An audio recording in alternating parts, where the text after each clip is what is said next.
But you know the best part of all of this? Pick a window. No. No. Stop.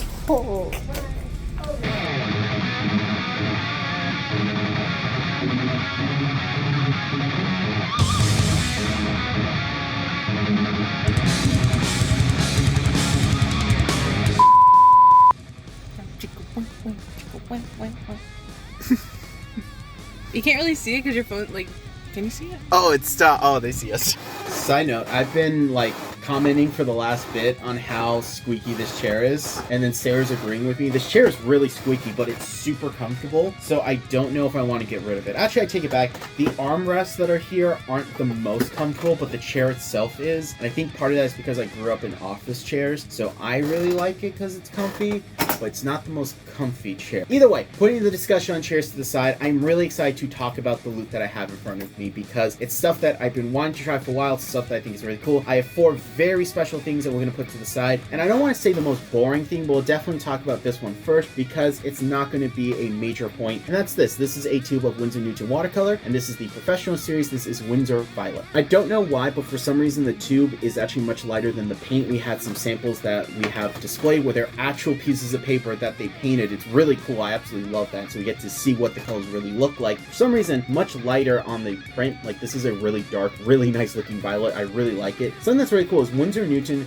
like some other art companies and many other art companies actually, they own their own colors. They sat down, they formulated, they made these colors. And that's really cool. I think it's awesome. But what's really cool about Winsor Newton, and not all companies do it, is they properly label what colors they own. For example, one of my favorite shades of red is Winsor Red, and another one of my favorite shades of red is Winsor Deep Red. So I love the fact they always put the Winsor in front of it, like Winsor Lemon, or Winsor Violet, Winsor Blue, Winsor Red. I like how they specifically tell you, hey, this is a color that we own that you can only get through us. Really interesting, really cool. And so for that, I really, really do appreciate that. And this is a really cool purple. I thought it was something I would really have fun playing with now. Personally, I prefer watercolor from half pans. I don't really like it from the tube. I mean, I can use it. It's not a big deal. Just for me, it's easier. It goes with my workflow. But you know what? There's some colors you just kind of have to get in a tube, and I can always convert this to a half pan. So very excited about that. And then the remaining pieces of loot is something that I've been looking at for a while. I've been doing a little research into it, and that is tubes of Holbein gouache. I've talked on Link for probably hours at this point, but I love gouache. It's a super forgiving, super fun, super amazing medium that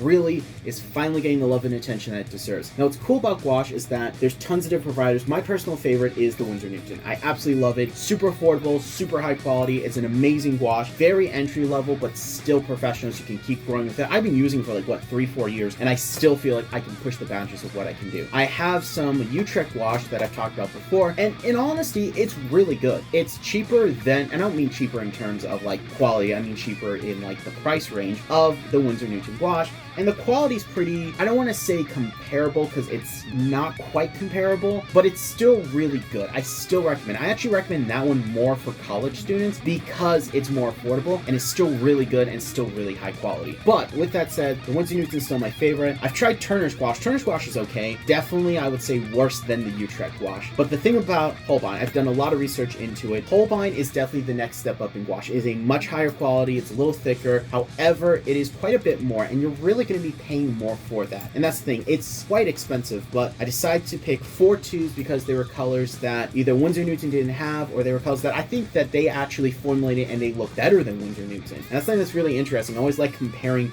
the colors that each company has the same of and which one does it better. And I always think that's really cool. I know that's very subjective because, you know, that's personal preference, but I still like to look at that. And we have 4 tubes right here. Now, what's really interesting about Holbein is instead of using numbers like everyone else for their series, they use letters. I don't know why, but I'm going to start with this one right here. This is Series D, and this is Cobalt Turquoise. So what's really cool about this color is Winsor Newton does have a Cobalt Turquoise. However, I really like this blue. It's a little more rich. It's a little more kind of like on the royal blue side. I absolutely love this color. It looks amazing. It is also the same size as the Winsor Newton gouache too, and it is quite a bit more. I'm going to be real with you guys. The Holbein gouache is quite a pricey gouache, but its quality is is, oh, I dropped the expensive paint. The quality is really good. I am blown away by it. I messed with it a little bit, and I gotta say, as someone who's been using the Winsor Newton wash, this is definitely the next step up. Super expensive because you are paying for it, but with that said, it's really good. So pick that color up. I also picked this one up. Now, some people call it opera, some people call it opera. I switch back and forth. This is a Series B, and I'm going to be using this more as a magenta because Winsor Newton does have a opera rose. They do have an opera pink. They do have a magenta. In my opinion, this was really the magenta that I was looking for, so that's why I ended up with this one. So very excited to be using this piece. I already have an idea for a painting involving both of these two, so very excited about that. Next one is going to be a Series A. This is permanent green light. Now again, Winsor Newton does have a permanent green light. However, I just liked how this one was a little more vibrant. I'm really finding that I like to use a lot of greens in my artwork, which is weird because it's not one of my favorite colors. You know, my favorite colors are black, white, and red equally. I absolutely love all three of those colors, and then blue and a royal purple. But I'm really enjoying using green, and it's something I've been noticing more and more. I think I've talked about it before with you guys, but very excited to use this one. And lastly, another green, this one being leaf green. Now this is another Series A, and this was a color that Winsor Newton didn't really have. There was like one green that was kind of similar to this, but I like how this one is just a lot more lighter. I like how vibrant this is. It's a really, really nice color. Both of these are really, really nice. So very excited to be using these. I have a painting in mind for these two, and then I do have a few ideas for these two here. So really excited to be messing with it. Gouache is one of those mediums that I've talked on length before. Is one of my favorite mediums. I want to do more gouache painting on the channel. The problem for me is that it takes more time to do. So I can color a piece faster with alcohol markers than I can with gouache. However, the results with gouache are absolutely amazing. There's so much you can do with it, and it is just one of those mediums that I think really everyone should give a try. You know, it's the best of both worlds. It is the best of acrylics. It is the best of watercolor. And a lot of people who do oils are switching to gouache because you don't have to deal with those harsh chemicals. So, you know, it's one of those things. I love gouache. One of my favorite artists of all time, Alex Ross, uses gouache. I have talked on the link so much on gouache on this channel, and you know what, this is already being 7 minutes without being edited, so I think we're going to call it here. Thank you guys so much for watching this clip. Not a lot that we've been doing this month, but hopefully that will start to speed up, and I'm really excited. I love my job. I love what I do. I love how I get to experiment with the art that I like. I like that I get to experiment and create art that I love and characters that I love, characters that I created. I love this. And just to let you guys know, fun fact, I redid the Artstation account down in the description below, and so now you can get full-on prints of my artwork. Now, not everything is available. They are the pieces that I am either the most proud of or I think looks the best on a poster. There's actually one piece in there that I generally don't like the artwork, but a lot of people do. And on top of that, it also looks really cool on a poster. So that's available in the description down below. I believe the base cost is going to be like $18 to $20, and then it goes up depending on both the size and the style. So they have canvas, they have metal prints, they have tons of stuff. So go ahead and check it out. It really does help out the channel. It really is a good way to support me if you want to and you want to get a poster of my artwork. So thank you all so much for that. Let's go ahead and deal with the rest of this amazing month. So I have some updates for you guys, and I don't want this to be a super long clip in this vlog, so I'm going to try and go through as fast as I can. And I'm going to start with I am okay. I know that clip in the beginning of the vlog was me reacting to Sarah trying to play with my nipple in the hospital. I'm perfectly fine. I'm good. I had a small, minor, non-invasive surgery that they were fixing parts of my esophagus. I've had problems with swallowing just because I have a narrowing in there, so I've had it for a few years. Now I finally got it fixed. I'm perfectly fine. It was a really funny clip of Sarah messing with me that I really wanted to post. However, I kind of felt like I need to give some type of context without making you guys freak out. Didn't have an allergic reaction. That was like what 9 out of 10 people thought because I'm allergic to literally everything, which we will talk about that later, by the way, in the vlog if I have time. I want to bring Sarah in to explain it more because she can explain it far better than I can. Also in news, I did see Across the Spider-Verse and The Flash. Now, Across the Spider-Verse is the best movie I've seen this year. It was amazing. The animation was phenomenal. The story was great. The characters were awesome. I could spend an hour just talking about this movie. There's so many great details. It was great to see Spider-Man 2099, who's my personal favorite alternate version of Spider-Man. I absolutely love his portrayal. It was amazing. The animation, again, breathtaking, top of the line. I studied the first movie in college, and this is one where I already know that my professors at Regent are already teaching students from using examples of this. They're going to be breaking it down frame by frame like they did with me. Seriously, if you guys have not not seen it, go see it. It is the best movie I have seen this year. It's probably the best movie I'm going to see this year. Only other movie I think that can top that would be Blue Beetle, and I will admit Blue Beetle will not be as good as Spider-Verse, but for me personally, I know I will enjoy it being a hardcore Blue Beetle fan. The Flash, on the other hand, was actually good. Like, I was shocked by it. Now, it's not a masterpiece. It's nowhere in the same league as Across the Spider-Verse, and in my opinion, it's the 4th time we've gotten this story. We can stop doing Flashpoint. They put some cool twists on it. There were some great character moments. I still think Ezra Miller is a terrible Barry Allen. He's a terrible person. Just look up all the stuff he's done. I mean, how many times can you get arrested? How many times can you beat up and break into people's houses? Like, generally, I don't understand. The dude's insane. But with that said, he still gave a good performance. I still don't like this version of Barry Allen, but he gave a really good performance. And it's in the trailer. There are 2 Ezra Millers. There's 2 Barrys. And I thought he played them really well between the 2. I like how we got to see what Barry became with his mom in his life and the different person that made him. Michael Keaton was great in the role. There's a few times I really felt like it was going more comedic than it should have. I would have also liked to see more things change. Like, it was cool doing Kara. I really liked her. I think her suit was terribly designed, but it was cool to see her, but I would have liked more Nicolas Cage Superman. And overall, while the effects were super wonky and the director is being stupid in defending it and saying they're supposed to be bad, they're not supposed to be bad. You never want bad effects unless you're doing a low-budget B movie like Attack of Killer CG Sharks. Like, that's a really good example of a movie that has terrible effects, and that's part of the plot. But overall, I am glad I saw it. I took my dad to see it for Father's Day. There were some great moments. Really liked how they did the time travel. I thought that was cool. Like, the time travel was really unique. I took my dad to see it for Father's Day, and the visuals were, like I said, wonky, but I really like how they showed time travel. It was very unique. It was very cool. I liked that visual. Overall, it was a really good movie. I am glad I not only just saw it, but saw it in theaters, and I had a great time with my dad. It's not going to win any awards. I don't even think it's going to make its budget back, in all honesty, but I think it's pretty good. If we do a 5th retelling of Flashpoint, I'm done. We've had the comic, we had the animated feature, which is the best version of the story, even better than the comic in my opinion, and you had the terrible adaptation in CW where they did their own thing, but every 5 minutes called it Flashpoint because you had to remind the audience this was supposed to be Flashpoint. We're done with this story. At least this one put some cool twists on it that I was really happy with. So overall, go see Flash, but if you only were going to see one movie this year, make it Across the Spider-Verse. That movie is amazing. It is seriously the best movie I've seen this year. I'm picking it up the minute it drops on DVD. But that's the movies. Now for the loot. The piece that I'm the most excited for, I'm just going to save it for last. Really excited to talk about it. And I got some stuff from my job, and we're going to go through these super quick. Starting with this. Now this is testers. They're really good enamel paint. Great for model painting. Great for miniatures. I use it a lot to paint Mego heads for my dad and for other random projects. But this isn't a paint. This is liquid rubber. So you can apply it like a paint, but it dries as rubber. And that's really cool. So this has a lot of versatile applications. Right off the bat, I'm thinking it'd be really cool to actually use it to fix my pencil sharpener because the rubber parts broke, so I used green stuff to add some new ones to it, so at least it wouldn't move while it's on my pencil display. The main reason I bought it, though, wasn't just to fix my pencil sharpener. It was for this thing right here. So this is a little prototype I'm developing to fix my problem with compasses. They're really good for drawing circles, but I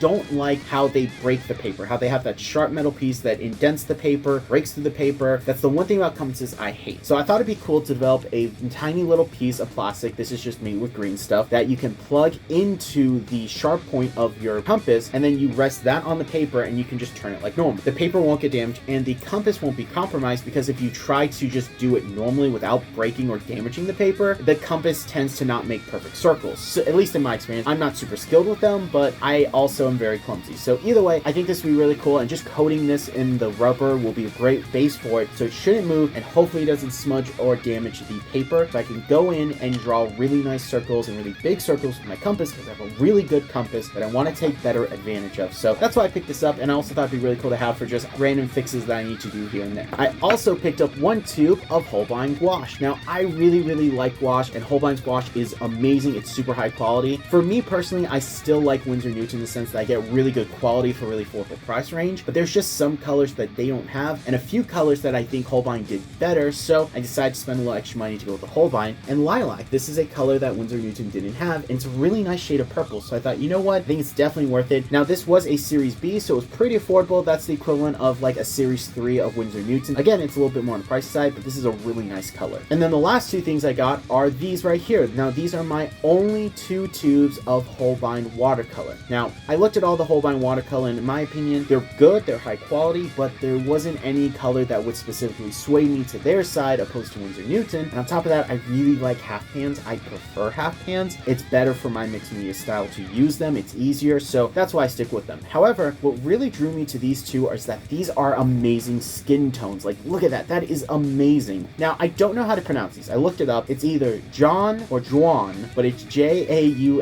Name right here. I looked it up. Now, it's a French name by a Japanese company with a German name. Figure that out. But this is, I'm just going to say John Brilliant number 2 and John Brilliant number 1. Both of these are phenomenal skin tones. I've seen people use them really effectively. I do have some good skin tones. However, I want something a little higher quality. So I think these are going to be really, really good things to have in my tool belt. So I picked those up.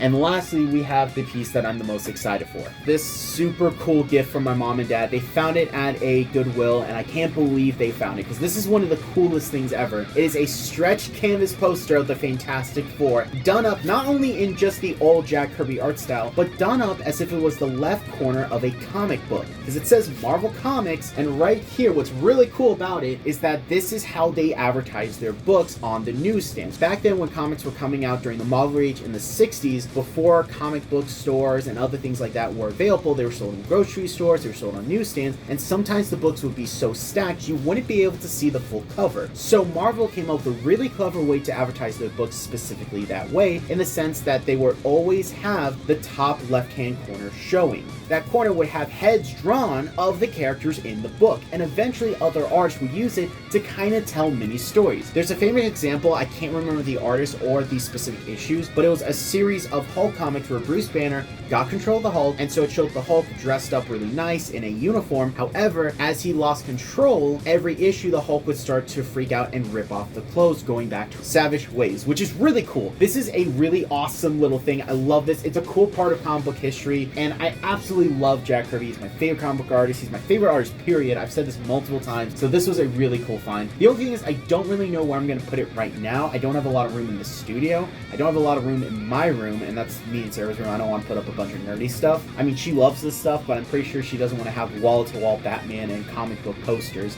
I love my wife, and I already know that's probably not going to be what she wants. But this is an amazing poster. I'm definitely got to find a home for this somewhere in the studio. I'm thinking maybe right there on that wall. I know this is Batman, but we can fit one thing of Fantastic Four, because Fantastic Four is one of my favorite superhero teams of all time. One of my favorite Jack Kirby comics of all time. I absolutely love the Fantastic Four. Really excited for the new reboot, by the way. Very excited about this. I had to show this off. This is really cool. And that is everything for today. It is actually currently 1 o'clock while I'm filming this, just because I had to work today, and then I had to do some stuff, and I'm currently working on a new gouache realism piece, which is super excited, so I'll be working on that later tonight, and then I'll probably go to bed in an hour or so. Either way, I just wanted to talk about some stuff and give you guys an update. So we got some more things coming along this month. I'm really excited for what we have planned. I got some big pieces planned. I got some really fun things. I'm doing a lot of filming. The last few months have just been really healing for me. You know, I'm still dealing with the death of my grandfather, and something I don't really like to talk about, because I like to stay upbeat on this channel, but I've just been in a really good place, and I want to say, you know, if you guys are struggling, I wish you guys the best, and you know, things do get better. Things always kind of get a little worse before they get better, but I want to encourage you guys, because I didn't really have a lot of people to encourage me when I was on my journey, and I want to encourage you guys. You guys mean a lot to me, so thank you all so much for watching. Let's go ahead and jump to the next clip. I filmed at a different angle because I'm feeling goofy and lazy, because I have to move my camera back over here with my laptop on it, and I ain't going to do that. So I do have some things that I want to talk about today. First things first, I have to wish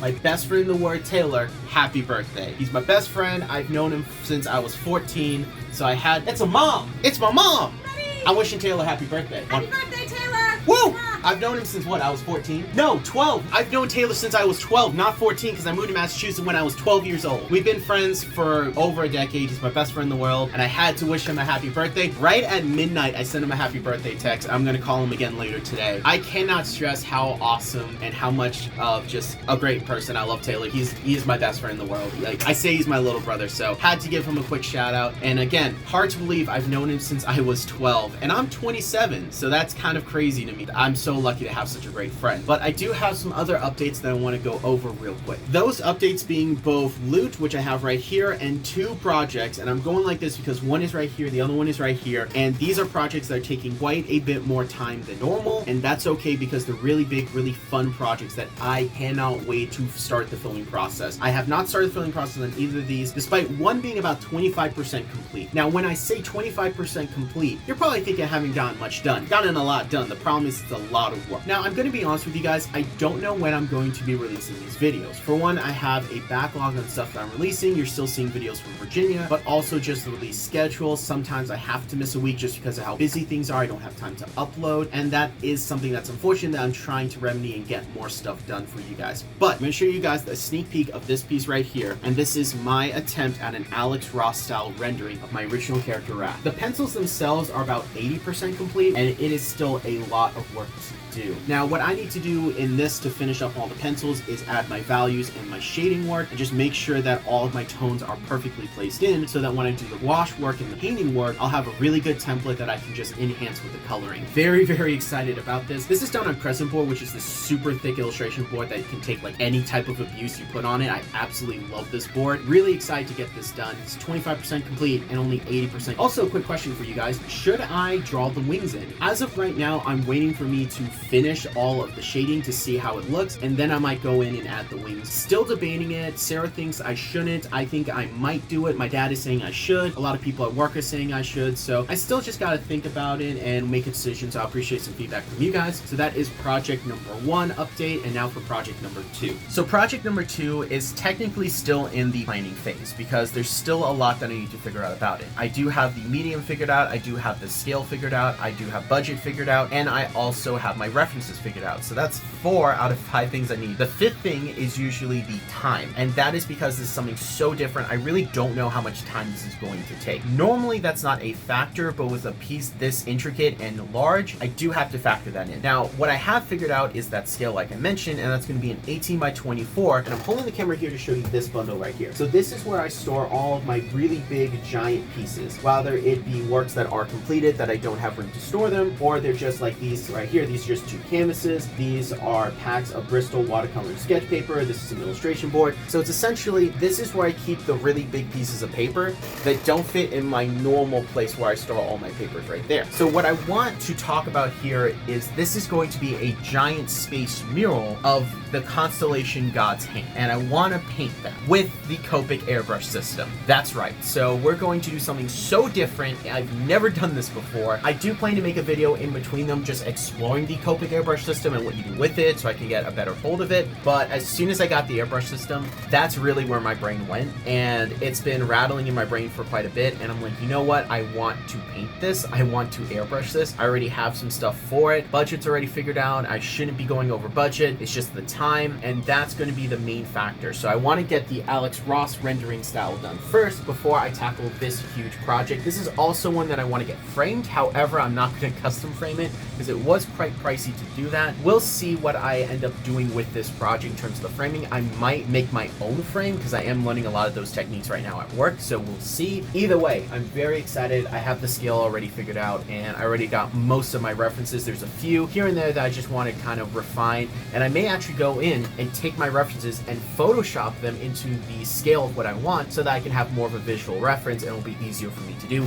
We'll see, but I am just so excited to tackle this project. I think it's going to be absolutely amazing. Now that I've given you the 2 updates, let's go ahead and talk about the loot. Now, the first piece of loot is this. This is a circle compass cutter, and instead of a normal compass that you can draw circles with, this one lets you cut them out. And this is really cool, especially now that I'm incorporating more custom stencils into my artwork and I'm using more spray techniques and airbrush techniques. This is a real good tool to have because cutting a circle out is such a pain in the butt. I feel like I can never do it right, and having this would have definitely made some of those projects a lot easier in the past. So very excited that I finally found this. It was only $10 at my job. And something that's really cool about it is it comes with this little piece right here that you can actually place down on the paper, attach the compass to, and then you can make the circle without damaging whatever you're cutting into. That's really cool. In fact, that's what I've been trying to make with my little prototypes with green stuff and liquid rubber. And yes, this is the second prototype. I haven't tested it out yet, so very cool. I probably don't even need to now make these because I have this right here. Either way, I think that's really cool, and this is a good tool to have in my tool belt. The second piece of loot is something that I hate to say I have not yet gotten at my store, but we do have plans to add it within the month or so,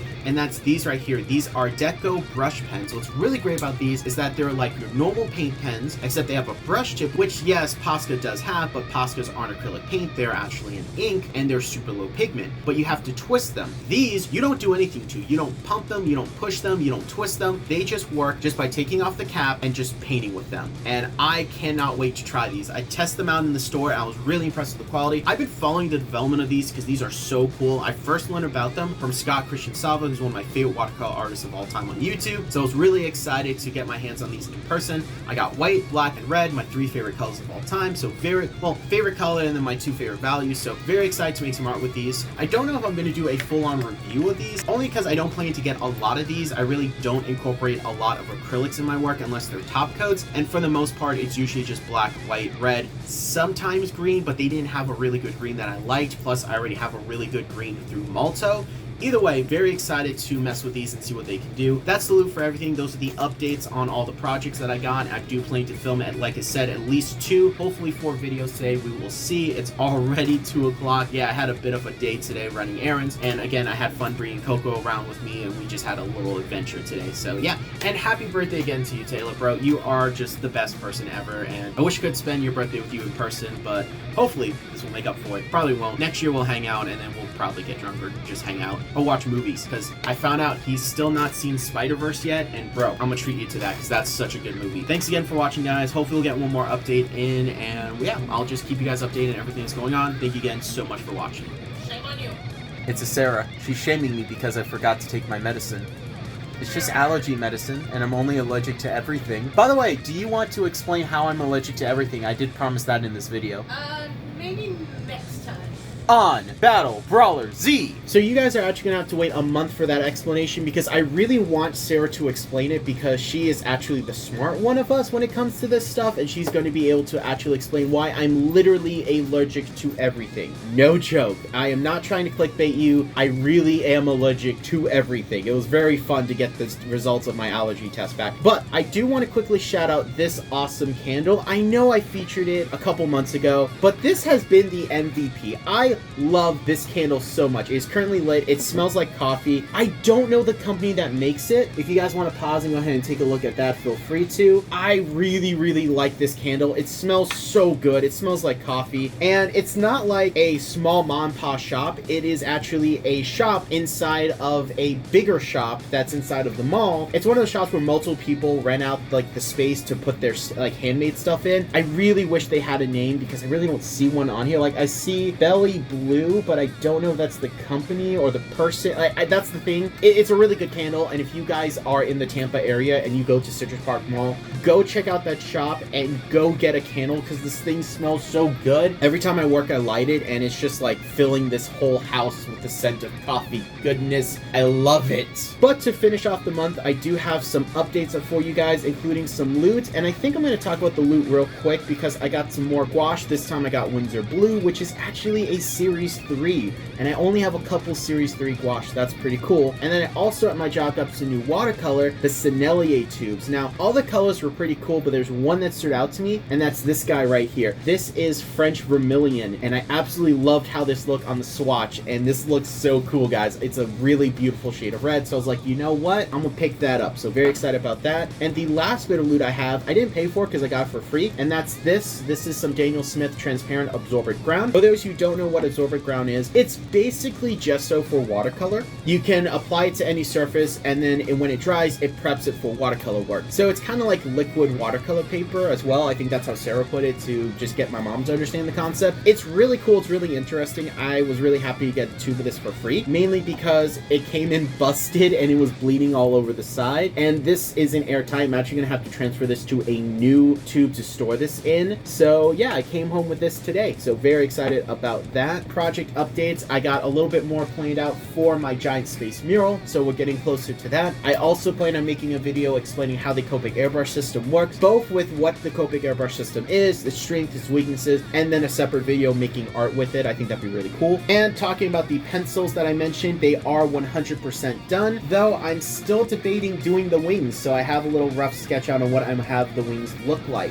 Very excited about that. Stay tuned. That's gonna be a fun project. I was gonna film a little bit but I'm just not feeling it, so I think I'm just gonna do some editing before I go to bed. So, thank you all so much for watching. This has been a fun month. Not a lot of clips, but hopefully the quality of the clips, or at least the length of me talking on end about nonsense, will make up for that. So, thank you all so much for watching. Like the video, subscribe for more animation-based content. Thank you all so much for new subscribers, by the way. I really do appreciate it. You guys are just awesome for that. And yeah, stay tuned for more fun stuff.